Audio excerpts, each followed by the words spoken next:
In 1977, I moved to Wellington. I opened a business in Mangonia Park, and it was a roof truss business, so we were construction, and it was a startup business, and I asked around the county, where's the most activity, and they said there's this new place way out of town called Wellington. And I said, well, that's where I want to go start living. So I want to learn these guys and see who they are. So at that time, I came out here before we opened the business and checked around. And when I walked in, they go, what are you doing? And I said, well, I'm going to be in the roof truss business. And they go, oh, I was like a rock star. And they all, okay, we need that product and we need you here and you need to live. So I actually moved here and rented a place. And then I bought a townhouse, and it wasn't quite finished, over on West Hampton Circle and on the lake, which was one of the very few places. There was a model village. There was less than 600 people here. I think there was 800 people, so not very many. The first model village, and that's where we got started, and that's where everything got started for me. So moved here. I had just had a new son. And so my wife was going to be moving here from Bartow, Florida, and where I was in the lumber business. So I came here and young, ready to go, and got to know, I wanted the builders to know who I was, and I wanted to know who they were. So the other thing that really was unusual was they were looking for builders. We had a really common bond. I had a product that they needed, and they were wanting builders and families, and so little did I know we were actually creating a town, creating a village, creating a municipality that was pretty wild. So the developer, Gould, was my customer, and I got to know him really well, and they got to know me very well. So in the beginning, things went very well, except for, even though I wanted to be known, builders would come to my door at 6, 7 o'clock at night, at 6 o'clock in the morning, and so we really got to be the Pat DeVivos and the Alan Roberts and all those folks, and it was a really good move for me and for the company. So a couple years later, we had a place, we started in Mangonia Park with a business, and then we moved to Pike Road and Southern Boulevard. So everybody knew A1 Truss on site Southern Boulevard and the Turnpike, but obviously I wanted to move closer to home because I was driving all the way up there. And so we were there for, oh my gosh, from 1979 through the year 1999, long time. Got to know everybody in the village, and back then it was Acme. So they asked me to sit on a couple of boards, and obviously said yes. And I ended up being on the Acme board. I took Mac McCormick's, who was the chairman, I took his seat. I didn't take the chairman. And I learned all about how to run a village. I was in charge of operations review, which I actually, in my 20s, I was setting the taxes. I was setting what everybody's bills were going to be, because Ed Lauder and Rhonda and our staff would sit down and we'd look at what roads need paving, what roads needed grading, and I really knew the inner workings. And as a young businessman, it taught me a lot. It taught me a lot about government and a lot about how things work. Developer was obviously Gould, Gary Stribling, and Dennis Quinlan, and those guys, just phenomenal people. And Mr. Wellington, great gentleman, just had all the respect in the world. Jim Null, didn't know him well, but met him as I was on the board. And great visionary, unbelievable vision of what he wanted to create, and that's what it was. So over time, we found out that Wellington was supposed to be a retirement community. It was not designed to have kids. And all of a sudden, there was a whole lot of kids. And there was baseball. We were playing baseball and soccer on polo fields and in the woods. And so there was people obviously volunteered. Eric Giles was one of them that I recall. And we would create baseball fields out of empty fields, empty lots. And they'd say, we're not going to build that for another 5 years, so we'd go build some baseball fields. And it got to be kind of a big business, this Little League. And next thing you know, we had more kids than we ever expected. So I said to Gary one day, I said, Gary, where's all the recreation? Where's all the baseball fields? And he says, it wasn't designed that way. I said, well, where were we supposed to go? And he goes, Okehele. And he goes, I want you to go sit on that board too. So I ended up sitting on the board that developed half of Okehele. And that's another story. So we did this, and we created an organization called YAW. And it was called Youth Activities of Wellington, because what we were seeing is people would come in and they'd raise all this money for the sports, and then they'd either leave or get transferred or get divorced, and the next year we'd have to go buy more stuff and raise more stuff. And I go, this is not going to be the way it works. About the same time, Sharon Edelman, who was the PR girl for Gould and Core Point later on, all the organizations needed a place to have fundraisers for.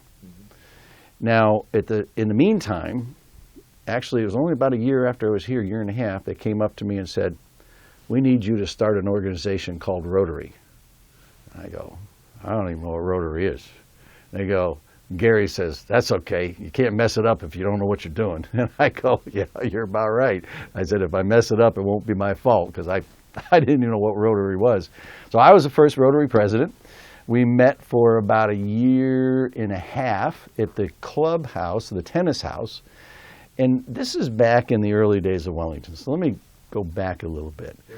I spent my first Super Bowl at that clubhouse, which is now I think it's a tennis house or one of them, but that was the main clubhouse. And we used to have dinners on Friday night, and people would come in there. I remember, I think it was Joe Piccincelli would come in almost with a tux, dressed up, and we got to meet people.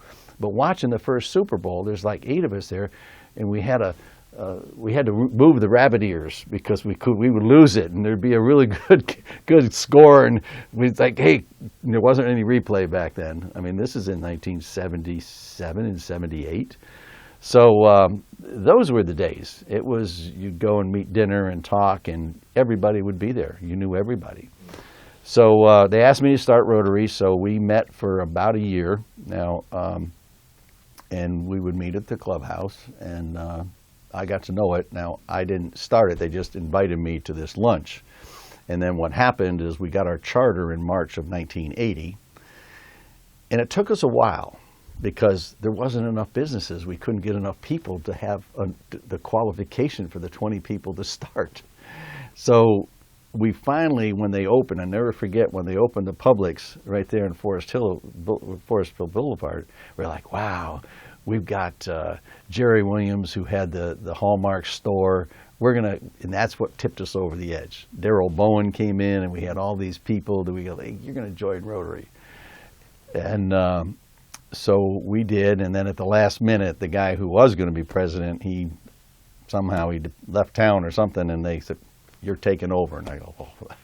So I don't know if that's a claim to fame, but it was fun, and it was interesting. So it's actually how I met my wife, because we would have some dinners, and there was a guy here by the name of Frank Gladney.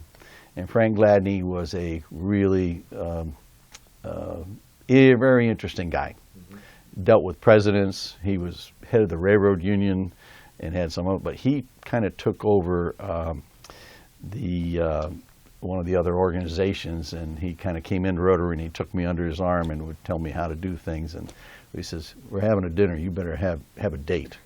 Well, I was single at the time, and I'm like, because I'd gotten divorced. So I call up this girl that I'd been, just knowing somewhat professionally. She worked for American Express, and I said, you wanna come out to have a date? And she goes, yeah. So we're going to go to Rotary. And she goes, what's Rotary? So she drove up from Fort Lauderdale forever. Didn't think she'd ever get here.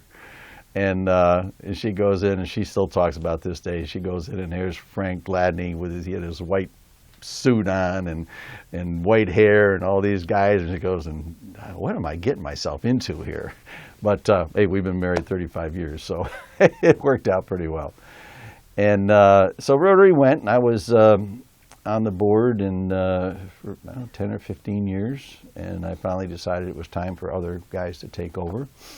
And in the meantime, this youth activities in Wellington started to really grow. And we had all the fundraisers from Huck Finn Day, and you remember Huck Finn Day, and then we had the 4th of July, anything that the Vidias did later on after they took over from Gould.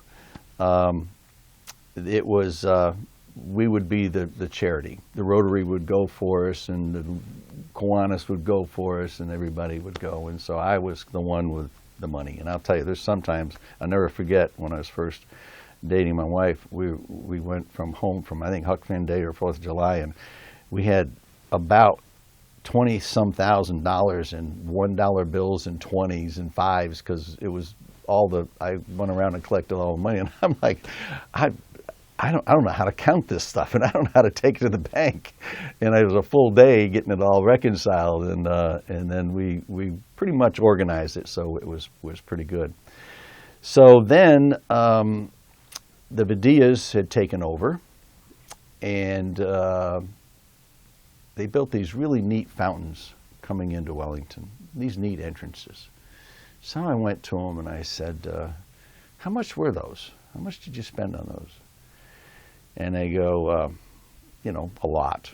And I go, well, you're trying to create an atmosphere for families and having an identity. I think we need to build a building for the kids, for the sports, and we need to have a permanent place. So in the meantime, they knew how well it was growing, and it was growing with kids. And it was a problem because it was not designed. There was no schools designed for here. Mm-hmm. And I think you saw that on Kathy's interviews, that she really was one of the first proponents to build the schools. So we started carving out and redoing some of the platting and that stuff for kids. And so they told me, well, you got to have an organization. You can either go with the YMCA or you can go with the Boys Club. It wasn't Boys and Girls back then. It was the Boys Club. And George DeGuardiola, who was a major player, and the Vidias had all grown up in the Boys Club in Miami. So they're kind of trying to push me that way. And there was a Boys Club here in town, and it was down at the airport. So I looked at all the different organizations, and we ended up with the Boys Club. Only it was the first Boys and Girls Club in the state of Florida, I believe.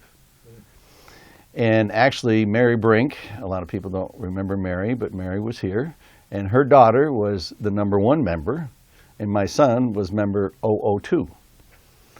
And we opened up with a really, really warm welcoming. Now, I want to tell you a little story on how that got going. So we worked a deal with the county commission on the land, which is out there where it's going outside on South Shore, the old Boys and Girls Club. And we needed ball fields. It fit everything. We got H&J Construction, Harry and Jim Teets, and we actually paid the guys with the money that we had raised to go across the street when they were building the polo fields and just clear it. Didn't have to have a permit back then. You just had to have permission. And we paid them in beer and in diesel fuel. So, and we got that cleared, and I think when I presented it to the Acme board, and then obviously the county gave us the land, we had some tax. So altogether, we got about, back then it was probably $1 million worth of work done for about $200,000 because everybody just worked together. And that's how it worked. Mm-hmm. So in the meantime, I had to design the building. And so I was given the chore to hire the architect, and it had to be, I think, 1,000 square feet, 1,200. And I said, I don't think that's going to work, but we'll see. So I hired Tom Leipzig, who was a great architect and a good friend, and he passed away right after he designed it. But it ended up being about 3,500 square feet. So it was a little bit over budget. But I was dealing with Ricardo and Alberto Vidilla. So we got it designs, got it all approved, and I said, you guys can spend all this money on these entrances. You can spend money on this building. So they agreed. So the first time I ever met Mr. Vidilla, we had Governor Martinez over here at Ken Adams' house. Okay, so the governor's running for re-election, and they're having it, and they invite me. Now, I wasn't a donor. I was just a local guy, but I was on the board. So we're going through the line, and at the time I was dating my wife, and so I come up to Alberto, and I go, and we just finished the Boys and Girls Club, and it was quite a bit over budget. And he says, you better tell my dad about the budget. And I'm like, I don't think this is the right time and place to do it. He says, don't worry about it, I'll handle it. So I said, okay. So he introduced me to his dad. He goes, Dad, this is John Herring. He's the one that spent all your money over there on the Boys and Girls Club. I go, whoa, okay. And I'm in my 20s, and I'm just sitting there like the governor's standing there and everybody. And I go, well, how do you like it? And he looks me in the eye and he goes, it doesn't matter how I like it. You ask Maria. You ask Mrs. Vidilla. And I go, okay. So I go over to her and I go, how do you like your building? And she goes, I love it. And he goes, man, you're off the hook. And they were the greatest people. And now, obviously, when we opened it, between the Vidillas and Gould, and one of the things that's kind of a rumor, but all these crazy roads, we had Gould bring in their race car from Indy, because Gould was sponsoring it with Gould pumps and Gould batteries. So our grand opening, we had anybody in Palm Beach County. I mean, I'm talking about Billy Bowman, Marty Perry. We had everybody out there, and then we had this race car for the kids. And it was, said when they started the Miami Grand Prix that it was going to be held here. And they actually didn't do it because, and you see South Shore's got a hairpin turn, and they had the track all, it was a great track for that. But it just didn't work out, and they ended up doing it at the fairgrounds. And I remember if it was after Miami or before, but these are little kind of history things that are kind of fun. We did that, and I got put on a lot of boards because I was young and didn't say no to my customer. And I learned a great deal. These were some really sharp people, really caring about the community. I learned one of the things about Boys and Girls Club is we learned, and I was very instrumental in participating in it, is they really wanted good sports. Good sports meant good schools. And good schools meant good families. And there was no idea of high schools and everything, but when we opened up with Buzz Spooner, the first elementary school, my daughter went there, it was the largest elementary school in the United States, believe it or not. It had the most capacity. I can't remember what it was. It was supposed to be built for 600, and 800 showed up, or 1,000, but anyway. And then when the middle school opened up, our first middle school, it was the largest middle school in the United States. And we said at Acme, well, we have this little problem here. We're being successful in spite of ourselves, as Gary would say, in spite of ourselves, this is a young community. So back in, I don't remember what date it was, but we commissioned a survey of what our population was. And I said, Gary, what was it supposed to be when it got to this level? And he goes, well, I think the average age was supposed to be like, 60-something, or late 50s, retirement age. And there was 25% of the population was attending schools. And the average age was 42 and a half. Not what they designed. Mm-hmm. So we got with the school board, we located school sites, and there's a lot of stories, good and bad. A lot of those people, if you recall, ended up going to jail. Back during there's a lot of problems on the school board. There's a lot of problems on the county commission over the years. A lot of people, I think they did things for the right reasons. a lot of selfish reasons, but then all of a sudden people started looking at it and saying, you're growing too big, and this isn't really the way it's going, and someone paid the price, and it was the wild, wild west in the beginning here. It really was. Another deviation from that has to do with the schools. So I was very interested in flying. I love flying, and found out they had an aero club. And so Bink and I would fly, as would Gary Stribling and I. And I'd fly with him just to go someplace. And I bought my first airplane out in the aero club, and we had a model house.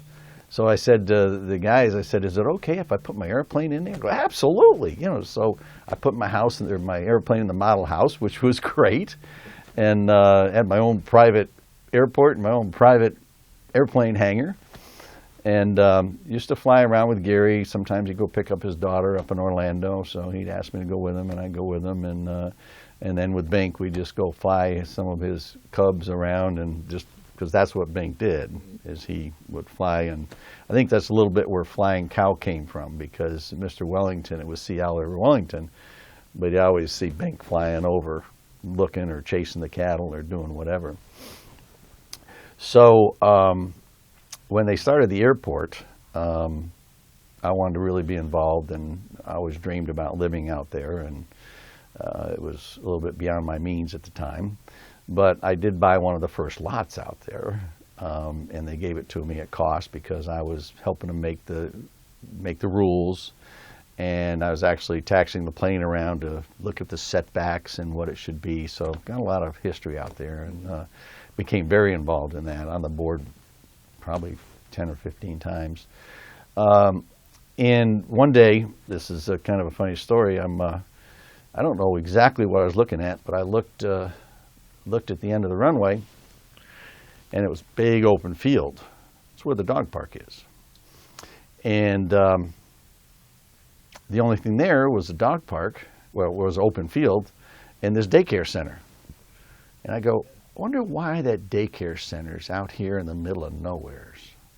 So I looked at the plat, and there was an elementary school right at the end of our runway. I called up Alberto and Ricardo and George DeGuardiola, and I said, we got a little problem here, guys. We got an elementary school right at the end of the runway, and it's right in the cone of air, and there is a cone of air that shows you if something's going to happen, here's where you got to go. And I said, I don't think that's very good.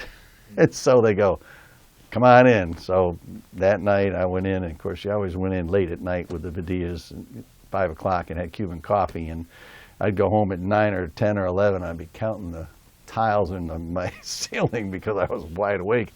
But that's where we got a lot of our discussions and arm wrestling down. And so I said, guys, we got to move this. We can't keep it here. So we found that's where Binks Forest Elementary School is now. That got flipped from there over to the other side, and that was that was supposed to be commercial, and they did all their magic with flipping around and going back to Tallahassee and the county, and a lot of cooperation back then. It was always for the best reasons. So we flipped and that's where the dog park. So meantime, the person that had the elementary, or had the daycare center, all of a sudden we moved the school away, but there was so many kids here, she was already full up. And they said, no problem. And today, when I asked somebody, I said, you know why there's a daycare center there? Nobody has a clue. It's supposed to be an elementary school, but now it's a dog park.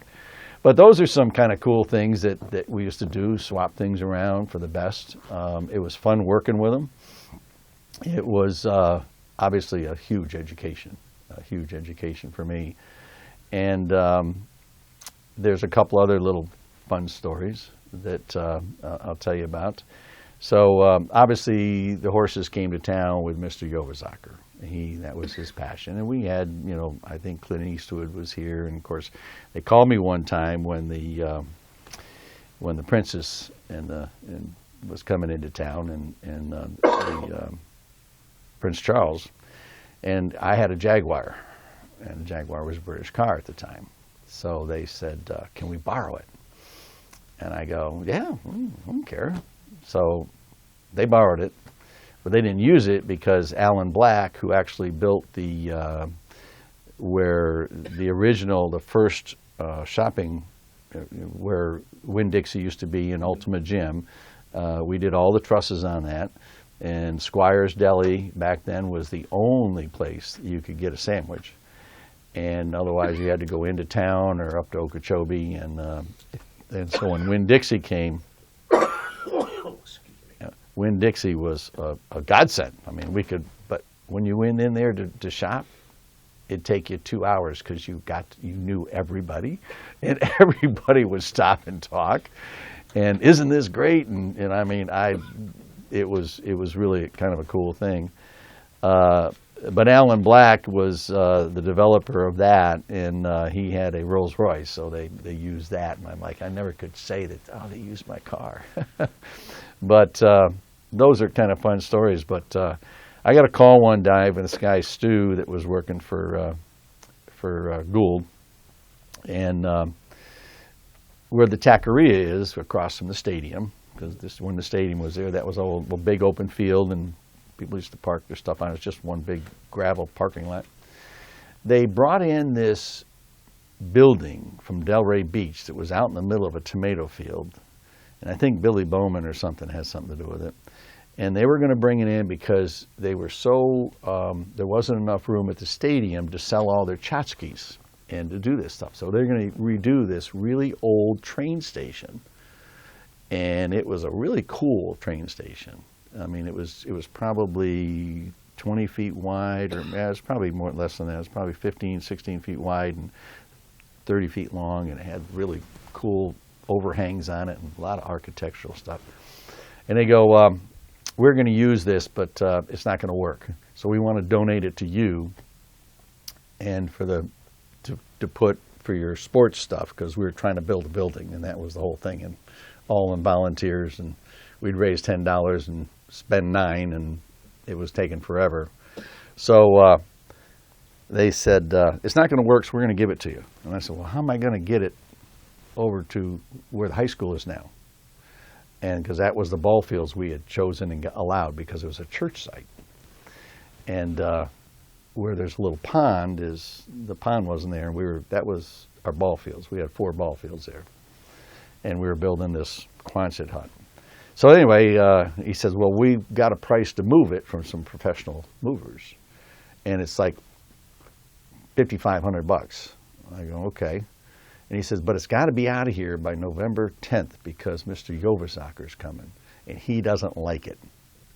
And his daughters told him about it, and we got in trouble. So you've got to have it gone by then. And this was like a month. And I go, yeah, it'll be gone. So if I move it, so if it's gone, I get $5,000, right, for the kids? Yep, absolutely. Got to be gone by November 10th. Okay. And I don't know what day that was. But anyway, I looked at it and called some of my friends that were in the building business, or by the code down in Palm Beach County, and they came out, and this thing's full of termites, and no, it's not going to work, and it's a hazard. So I called up the local fire department, and we burned it. And had the best fire you've ever seen. And so I go in like a couple days later to Stu's office and said, where's my money? And he goes, this isn't fair. I said, you said if it was gone, the kids would get $5,500. I want my $5,500 because it's gone. And it's not November 10th. So he goes, you know what trouble I'm going to get into? So anyway, he's like, Gary's going to be, and I said, look, that was our deal. And so I called Gary and I said, you got to give Stu a real hard time. But I am going to get that money. And he goes, yeah, you're going to get the money, but we're going to give Stu a hard time. So those are the kind of things in the relationships that we had, in those days. And it was, we did a lot of good things for the right reasons. And my kids have all grown up here, and I'm still living here. I will bet I'm probably in the 10 people who've lived here the longest. I started out on West Hampton Circle, and then I went to Hidden Pines, and then I went to Barrington Woods when we started having children with my second wife, and then we moved to the Aero Club. And I've been in the Aero Club since 94, 95 is when I built my house out there, and that's changed dramatically. Seen a lot of crazy stuff.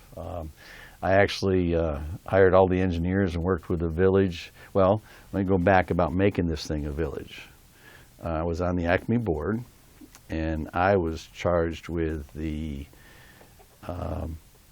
duty of looking at the cost of going private police, having our own police versus going with the sheriff. And I was counting bullets and bulletproof vests and cars and costs and all this stuff. And of course they had a great staff, and we would do they'd do a lot of the work, and then we went through. But I was surprised at the time how many bullets you had to buy just to have, and I'm like, I think we just need to go with the sheriff's department. I think that's going to be the best move. And so I wouldn't say I was instrumental in any of that by any means, but I did participate in a lot of it. There was a lot of people, Dennis Witkowski and a lot of the chamber people. And mostly Ken Adams educated us on what we could get if we were incorporated and what we were missing with state funds. I did go to Tallahassee a couple of times with groups from Acme to have some of these discussions with the governor. Again, educational. Very educational. But from there, I'm very proud of what's going on with the Boys and Girls Club. I went and was on the state board, and I can say that a little old Wellington has a small fingerprint on the fact that Major League Baseball supports Boys and Girls Club nationally. And how that came about is I went from president of the Boys and Girls Club here, and then they put me on the state, or on the Palm Beach County, and we used to have fundraisers, and we invited Colin Powell. And when we invited Colin Powell to be our speaker, I called George Groon, who was the chairman of the National Boys and Girls Club, and I said, General Powell just retired. He's coming in to speak to us, and we're going to have him as a speaker and a fundraiser. I think you need to come in and have a chat with him. And so he flew in his jet down, and that was an experience that I can tell you, I'm so proud just to be able to be in that position and welcoming him right after Desert Storm and taking him down to the Boys and Girls Club in Delray and having all these kids around here go meet him. And that's another story for a time. But anyway, on the way back, I said, General Powell, George is taking his Challenger jet back to Greenwich. And I know you have to be with Alma to the opera tonight. Would you like to ride with him instead of going on Delta? And absolutely. So I gave him my number. And I had to give my number out to Bill Clinton because it was during the Haitian crisis, and they wanted to be able to get a hold of Mr. Powell. So anyway, these are kind of cool things that for a young guy like me from upstate New York, that is like, this is just more, how did I get here? So on the way back, Mr. Groon talked to Mr. Powell about what his charities were going to be. And he goes, well, I'm not going to get involved myself, but I will put you in touch with Major League Baseball, and I will put you in touch with this. And that's basically some of the original ways that Major League Baseball is now part of the Boys and Girls Club when you see it on there. And that's all due to a little bit of Wellington, a little bit of the Wellington history. And I'm very proud of that. But these are things that people, you don't, kind of goes by the wayside after a while. But I've lived here my whole adult life now. There's just some people that I think are just, I wish their names could be enshrined someplace because they were the ones that really made Wellington. It's the home, it's what I think the Jim Nall wanted, and Gary Strebling and the Badillas. They really wanted a family atmosphere. And the kids coming here was kind of by accident. It was just really interesting. I see us now that it's incorporated. We're going to have more problems because there's less wiggle room. There's more regulations, obviously. If I had any regrets, I'd have to say that I wish I had pushed more we wanted to push our boundaries of Wellington past 441, and it met with unbelievable resistance. And what people didn't realize is if we've envisioned 441 as our front door and as the tax base and commercial, and that's why Wellington Regional's there. And when I met with Mr. Jacobson, who built Wellington Mall, I was very involved in that. I was on several committees trying to figure out to put it over on Southern in Royal Palm, on the corner of Southern and 441, with one group, or put it here with his group, and his group won here. And we needed a tax base, and you can't just have a big, huge community without having commercial. And that's why when you develop land and you have these big PUDs, you got to have equal balance of things to bring that revenue in. Well, I wanted to go all the way to the Turnpike and annex all of that in. And there was water reasons, there was tax reasons, and it would have been the best thing we ever did. Now, to this day, what really upsets me, probably, that we missed the boat is we had an agreement with Royal Palm that anything north of Southern Boulevard would be in their district, and they'd leave anything alone south of it in ours.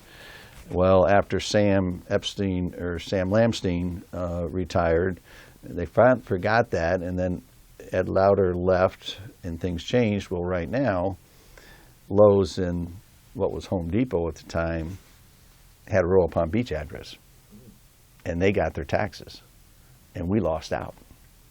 And that's why sometimes people don't realize what the bigger picture is. And they think growth, and they think, not in my backyard. But these things are inevitable. It's more on how you manage them and how you look forward and what you think the future is. And all you can do is guess, because you don't know what between the economy and anything else was going to go. But that's a miss on our part, because that tax base would have been really helped us, kept our taxes down. And I didn't want to see it going to Royal Palm. They were kind of the competition, We wanted to keep it here. And I felt like that was my responsibility when I was on that board, is to bring these things up and try to fight for them. I don't think I fought hard enough, because we should have, that should be on our side of the fence. But overall, I think Wellington has become a phenomenal place to raise your kids. All my kids are raised, and they've all gone to different parts of the world. But I like bringing my grandkids in and showing them some of the Wellington, and flying out of your house. You can't have anything better than that.